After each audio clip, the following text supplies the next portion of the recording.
If you can master this simple trading strategy, you'll be able to make so much more money from trading. I'm going to start off by teaching you how to build the trading setup. So first things first, go to the indicators menu and search for stochastic heat map by Violent. Now, let's alter the moving average from EMA to WMA and select this for a clean and easy to read display. Then alter the increment from 10 to 8, the smooth fast length from 2 to 7, and the smooth slow length from 21 to 26, and finally the plot number from 28 to 25. Okay, now we need to change the colors for the K line and the D line to something easier to see.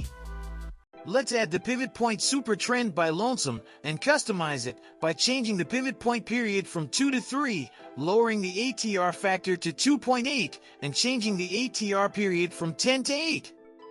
We can use this indicator to spot trend reversals and confirm these signals by looking at the stochastic oscillator map. When we are in a red zone indicating an oversold condition, we will wait for the K line to cross the D line to confirm a potential trend reversal, and once we get a buy signal from the pivot point super trend indicator, we will enter a long position. Finally, add the volume S/R indicator by Tommy, go to the settings, and, starting with the first time frame, change the volume off threshold from 6 to 8 and the number of zones back from 30 to 33. Also, change the color of the resistance and support lines to the same color, light green, to make it easier to distinguish. We'll double the time frame we're using for the second time frame, so if we're trading on the 4-hour chart, we'll use the 8-hour as the second time frame, set the volume off threshold to 8 and the number of zones back to 33, and make sure to use the same color for the resistance and support lines. We'll use the daily chart again for the third time frame, with the same arrangement as the other zones. Let's see now how to use these three indicators.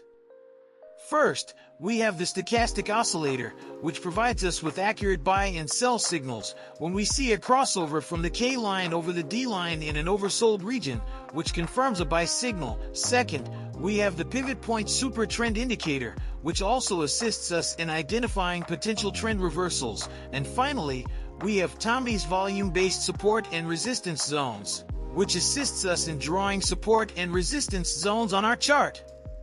The goal is to find overlapping zones of support and resistance by using the volume-based support and resistance zones indicator and use them as exit levels.